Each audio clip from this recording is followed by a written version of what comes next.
I am Renata. I am Chris. I am William. I am Mayo. I am Aiden, and we are the 3D Modeling Club. I have made an avocado tank out of cubes and cylinders. I made a computer that has blood coming out of the screen, don't ask. And I used it using squares and cylinders. I made a bee helicopter out of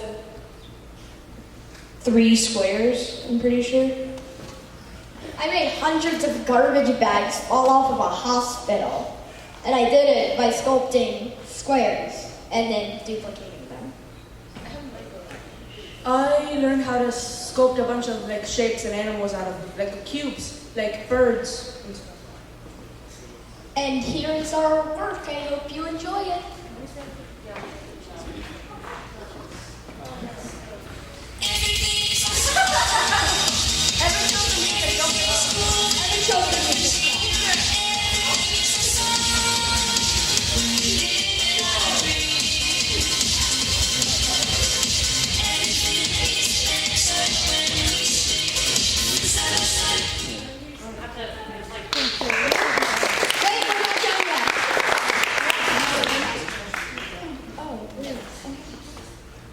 It's open for questions if anyone has a question about anything. Yeah, okay, everybody give a round of applause.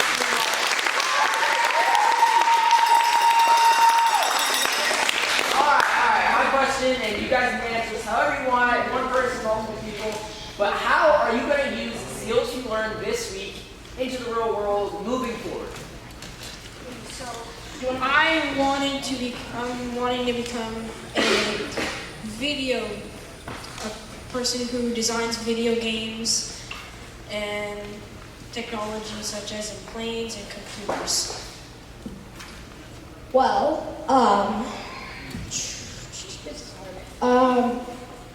I at some point would like to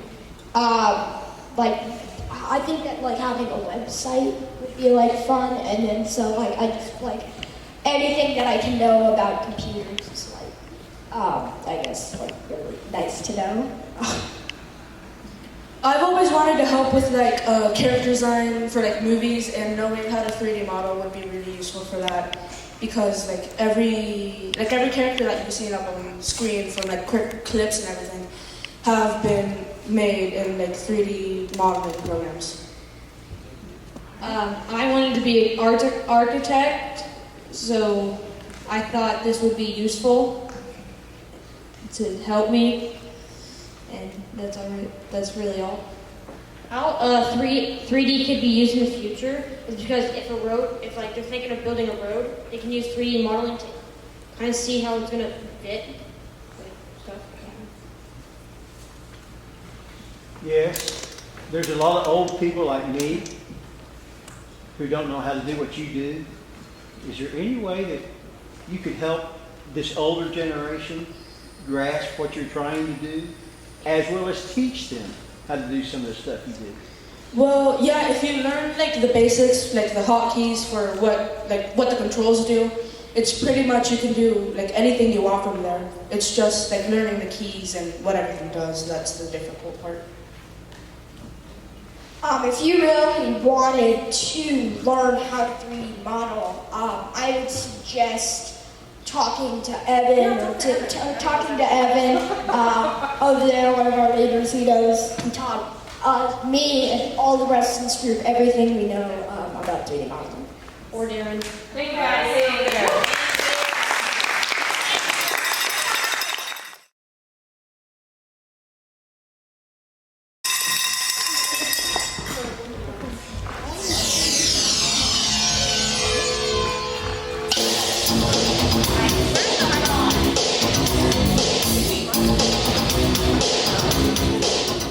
Good evening, ladies and gentlemen. Tonight I will be telling you a story of a faraway city, an evil Michael Jackson and his mutant polar bear squid monsters. Now, let me introduce you to our superheroes, the conservationists, who will save the day.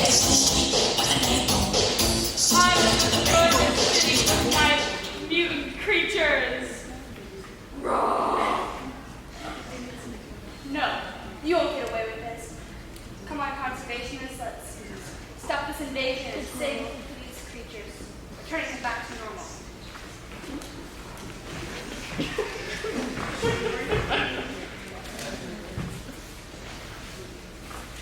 Yes!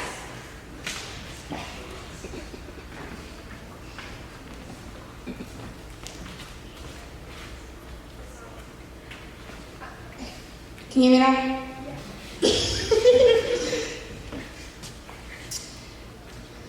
We were able to defeat these evil mutants by learning all about animals and what we can do to help them. On day 1, we learned about conservation and endangered species. An animal or plant species is in danger when it's close to going extinct. On day 2, we learned about Elliot the bearded dragon. Did you know a bearded dragon has a third eye on the top of his head, therefore predators can attack from above? Also on day 2, we learned about animal husbandry, which means to take care of your animals. On day 3, we went on a mission to the zoo. At the zoo, we all competed in the epic zoo race and saw much of the mutated animals in their original forms. We also learned a lot of funny facts about elephants. For example, did you know that an elephant's trunk is long enough to touch its tail? That means elephants can sniff their own butts. Lastly, we participated in intense physical activities. We basically walked around the zoo for 4 hours. On Thursday, we learned about the different animal jobs like curators, vets, and farmers. We also learned about bees and how they're helpful to our economy and our environment. We can help bees by not using harmful pesticides. Now I'm going to tell you how you can be a superhero at home. This afternoon we'll be accepting donations to Wildcare, an organization that helps orphan and hurt wildlife. Thank you for helping us to defeat the mutants of Manhattan.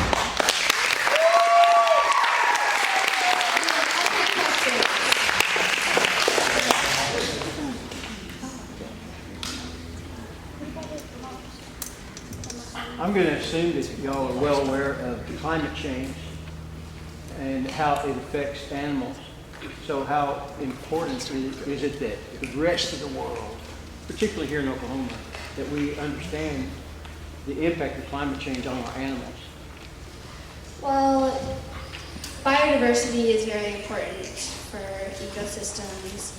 And for those that don't know what biodiversity is, that's like diversity in wildlife and plants so that they can all help each other.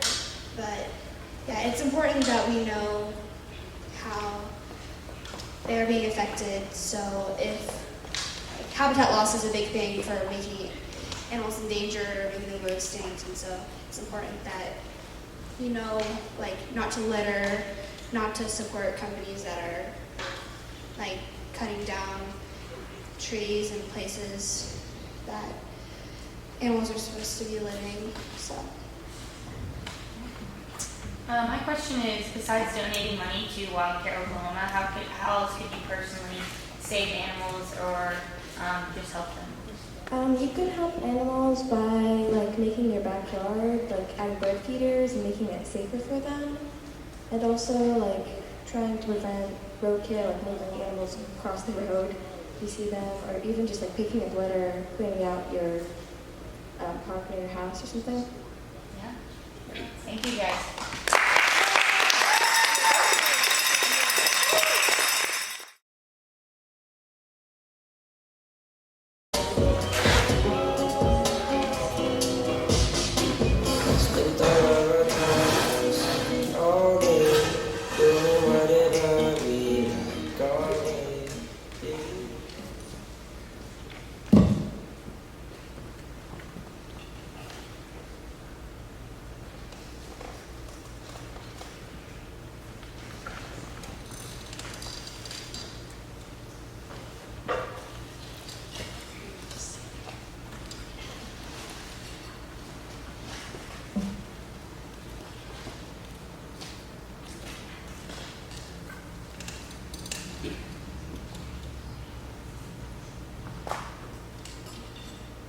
My compliments to the chef. Another order.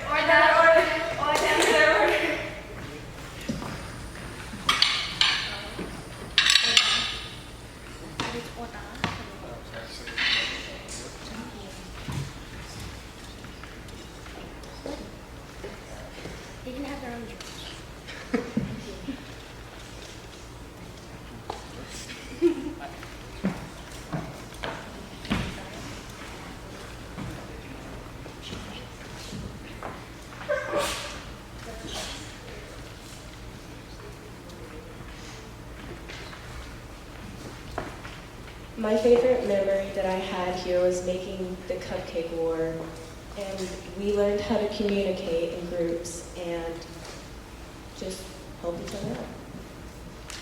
It was a great bonding experience. I got to bond with my friends already and make new friends. Tasting was so much fun. We had fun. We weren't too serious. It was all fun together. A reason why baking is important is not only that it's a hobby and something you can have fun doing, but something you can share with other people and enjoy the products. My favorite memory was making the lemon meringue pie. My most favorite memory so far would probably be participating in the cupcake bake-off and the rookie bake-off, along with help making the lemon meringue pie.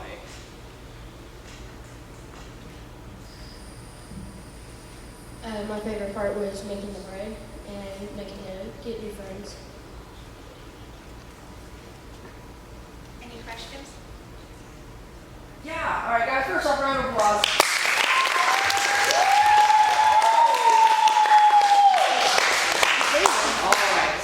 All right, my question is, what were some of the challenges that you faced during this passion month? And let's just take one. Well, a lot of times it didn't go according to plan, like if the frosting were to separate or like in the cupcake or rookie challenges, especially we were under a time constraint and had to work together as a team, even if we didn't all have the same ideas. So I'd say compromising and trying to work our way around obstacles, even if they were ideal, was definitely a challenge.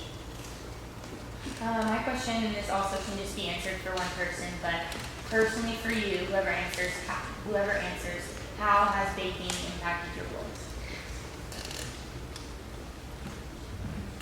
It's impacted me because I love to make people happy and baking, and this was a really good experience. We gave leaders a bunch of things, and the chef, she's been cooking here for 13 years, and we thought that she deserved a gift. And then whenever she was happy, it made me really happy, so that's impacted me.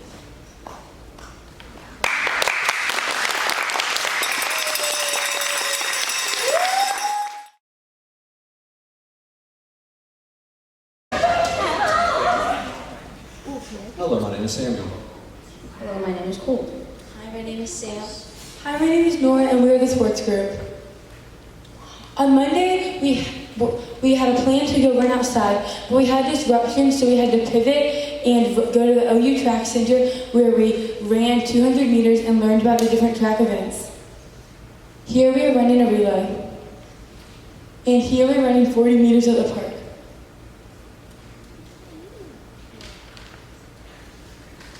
On Wednesday, we went to Westwood Family Aquatic Center and we did a miniature triathlon where we swam 100 meters, did a small race, and then swam 100 more meters.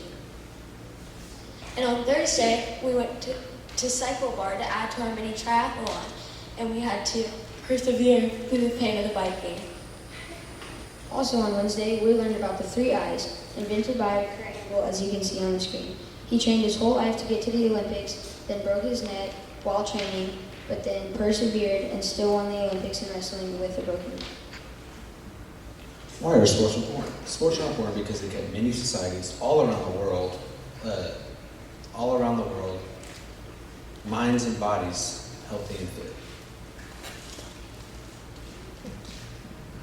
How can sports help you achieve your dreams? They can help you achieve your dreams by learning teamwork skills and healthy nutrition.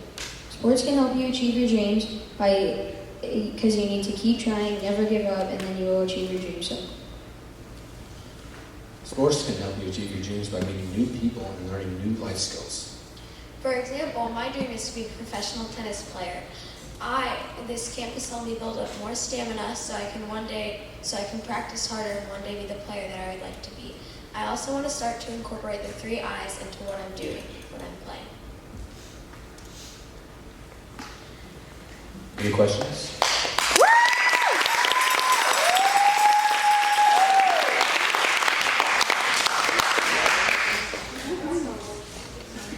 So being involved in sports is good for everyone, no matter at what level you participate in. But you know, sometimes there are those individuals out there that aren't quite as good as at a tier where they need to be able to participate, but it shouldn't eliminate the participating.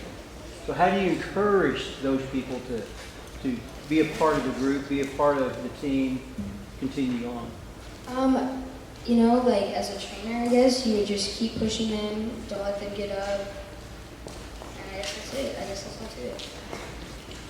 Cool. I think it was really awesome that the interview we just had with Jeff and Prize Bars. He was talking about sports and nutrition and how all of that comes together. So how does somebody playing sport better themselves in like every aspect of their lives? It could be like overall, if you could just maybe focus on your mindset, maybe even more than sports, just to try to better yourself mentally. And then I think that would really help you when it does come to doing sports. If you're in the mindset to do it, I think that would really help you out. Great job. Thank you guys.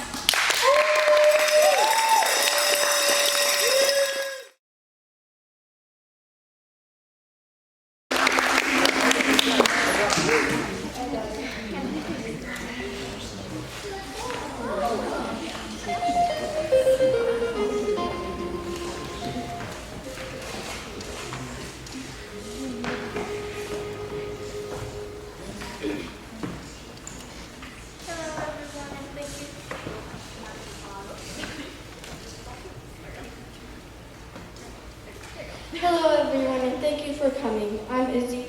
I'm Kaylee. And I'm Corey. We are the Fashion Group. And we have a passion for fashion. Now, the way we express our passion for fashion is through Real Love Boutique. Can we get the next slide, please?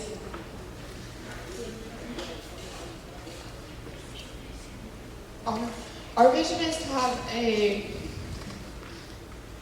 boutique that everyone can come and get clothes no matter what, and for them to feel safe and build a community. Next slide, please.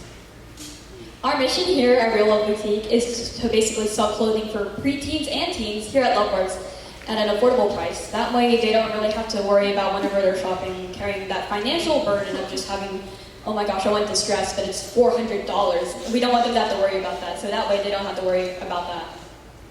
And we'll do that through Real Love Boutique. Next slide, please.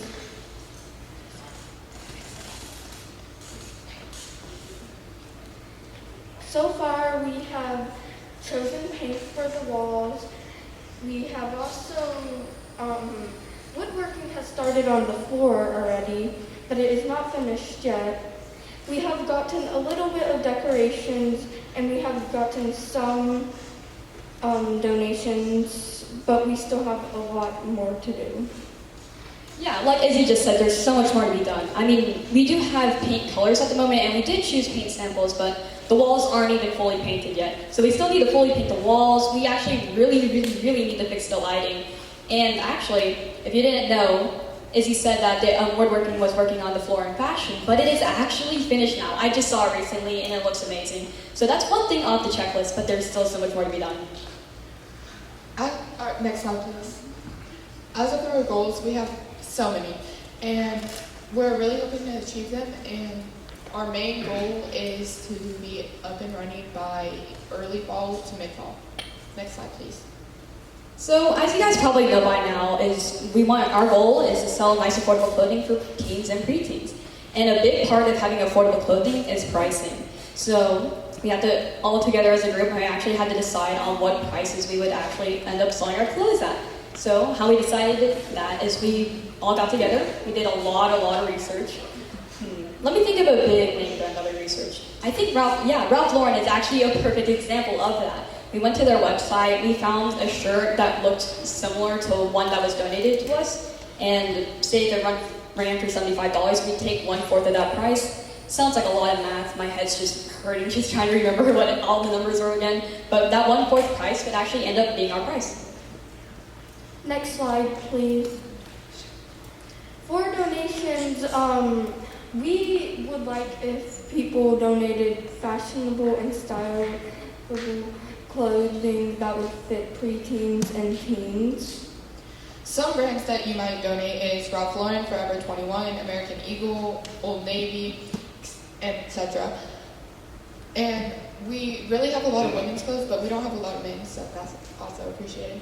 And if you don't have clothes to donate, that's perfectly fine. You can donate money. And if you are going to donate, we ask no stains, no tears, and yeah. Next slide. In the future, we're hoping to have a suggestion box so that everyone can feel comfortable in our store, and we'll take your ideas into consideration because customer service is a priority. Next slide. Now, we're not done just yet. We're reaching the end of our presentation yet, but just bear with me for one more moment. I'm going to give you guys a quick summary real quick. So as you know, our vision is to be able to sell nice, affordable clothing to preteens and teens here at Lovebirth. We have done a lot of things so far, like get small decorations. The floor is now finished completely, and we did pick paint colors that we do like. We also have gotten a little bit of a donation. But again, there's still a lot more to be done. We still need a lot of donations, and if you look at what we're wearing right now, especially the mannequin, she's beautiful. And the clothes that we're wearing are a basic prime example of what we're looking for basically at the moment. Sadly, we're not wearing men's clothes, but suits, ties, what Brayden's wearing is a perfect example right now, and that's mainly what we're looking for. And we would also like to thank you for everyone who helped and the help we're going to get, and we also want to thank you for listening. You guys have any questions?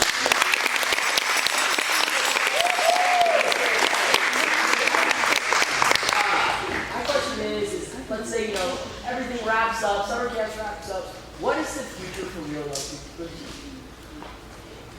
Yeah, I got it. So, the future is that the boutique will actually be up and fully running by mid-November or beginning of mid-fall or beginning of fall, slip of the tongue. But mainly, after summer camp ends, we're not done working yet. There's walls that we need to put in. Michaela, our wonderful leader, actually used to own a dance boutique, something like that. And she has a lot of things that she still wants to bring in. The floor getting finished and us picking colors is just the first step of hundreds.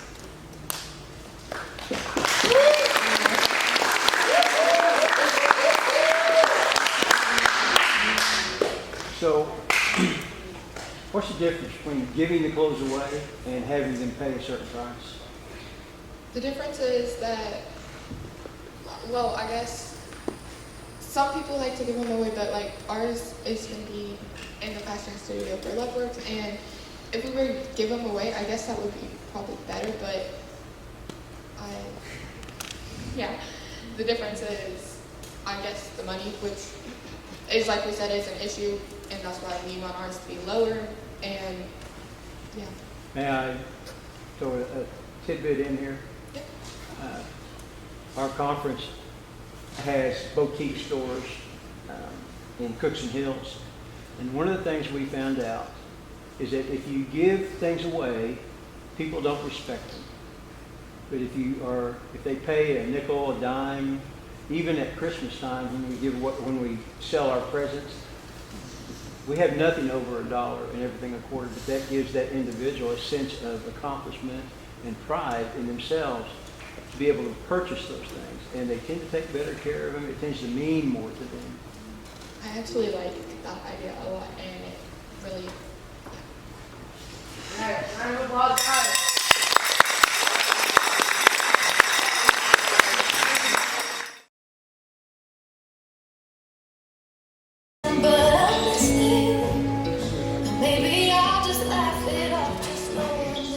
Hi, I'm Jasmine, and this is the gardening group. I'm Ethan. I'm Sean.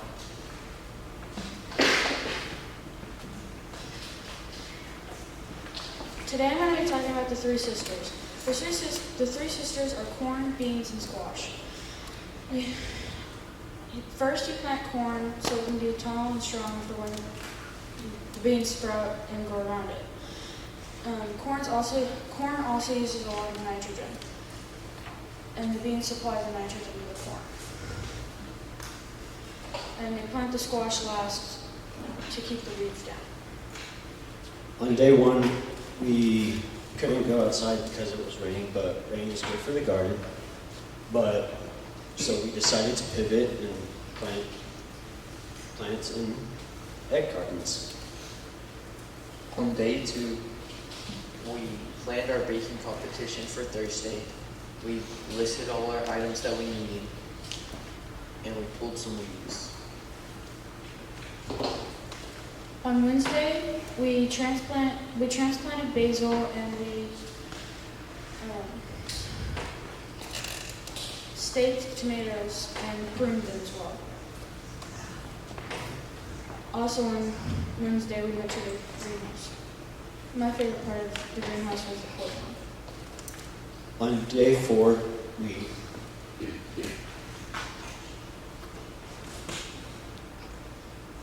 4, we had our baking competition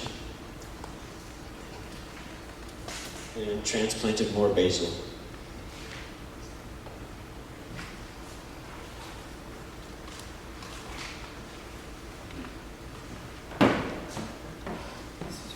Thank you for listening. Any questions? Thank you, guys. Let's do a big round of applause.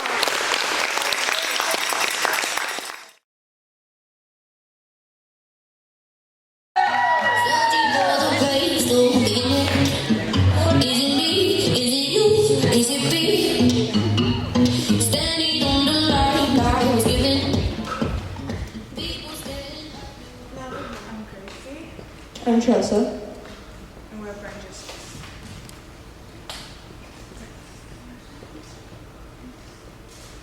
Next slide. This week we practiced focusing our attention. We focused all our attention on Amberly because of her creative style and unique ways as a person, which is also her brand. We went to the art museum and got to study the different paintings, photographs, and statues that are there. On Wednesday, after we went to the art museum, we walked around campus. We stopped to take this picture. I found a statue. And we practiced being in touch with our authentic self. My interests music, art, and video games.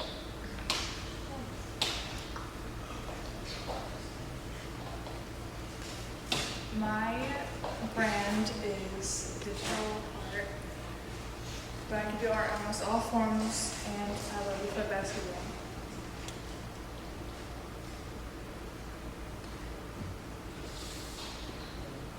Hi, I'm Hannah. I'm sorry I couldn't be there today because I'm visiting some family down in Tennessee. Some really amazing things that I've learned from this class is that everybody has a different brand. For example, my brand is fashion, and I really like to write. And I really like little kids, especially this green one over my right shoulder. One thing we learned is also imagination, which root word is magic, which also stands for magic.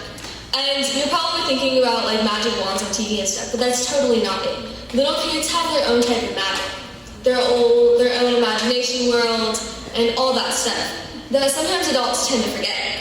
You guys should totally tap into their creativity and what some people call magic, even though it's not like the wand and stuff you see on TV.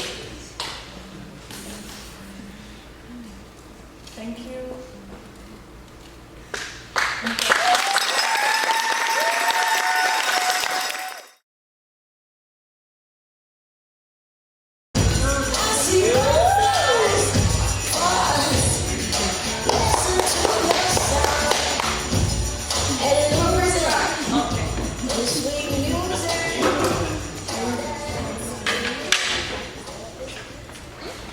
Hi, I'm Silas. I'm James. I'm Kenton. I'm Marcella. I'm Kyle. I'm going to talk about when we made the birdhouses, and I think they're called charcuterie boards. When we made the birdhouses, if we didn't get the measurements right, the whole birdhouse would have been messed up, and it just wouldn't have came together. And I'm talking about when we did that room.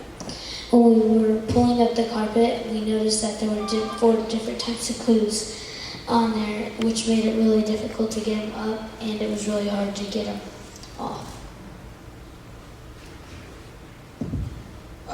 I'm supposed to be talking about how those stairs that we made right there and the door that we were supposed to be putting up over there, that one we couldn't do because it's not wide enough. Well, it's too wide. The black pieces on the top, they're too wide, so it won't be able to open all the way. So we have to wait to put that together. And then the stairs, if we wouldn't have measured that right and got it completely set up, we wouldn't have been able to make them because these triangular pieces on the bottom, we had to cut them because they weren't measured right. I'm going to be talking about the types of wood we use and which tools we use for wood.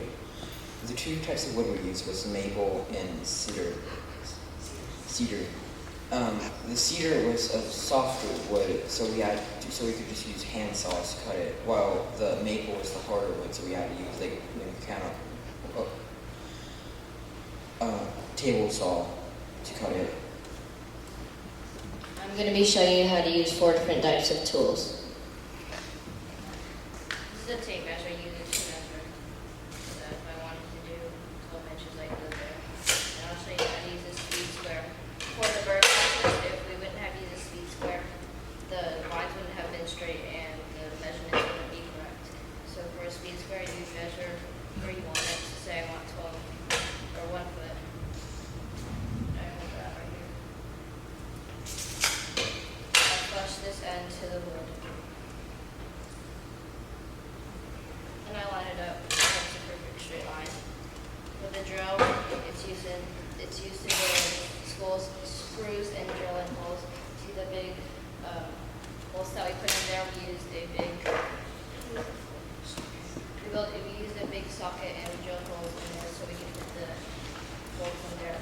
And the sander is used so that we can make the edges round and not so sharp.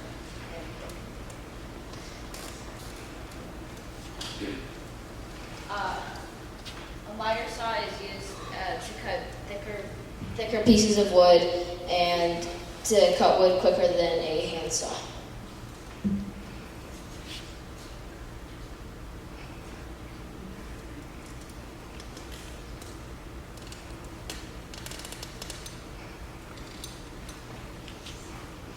One of my highlights overall was putting together helping destroy the fashion room's floor, because one, we get to rip up a lot of stuff. Who doesn't like destroying things? And two, we got to actually do some manual labor. My highlight of the week was making the charcuterie board and ripping up the carpet. My highlight of the week was making the stairs. My highlight of the week was drilling holes into the wall to try and hang up that door and then not getting it right. My highlight of the week was making the birdhouses.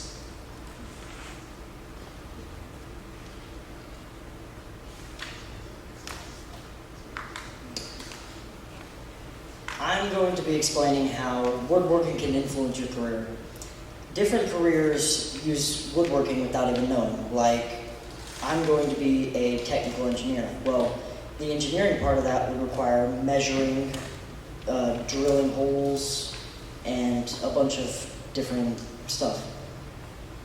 And there are many other things that you could use woodworking for, like building beehives, as Braden? Yes, as Braden does. I'm not good with names. Thank you for your time.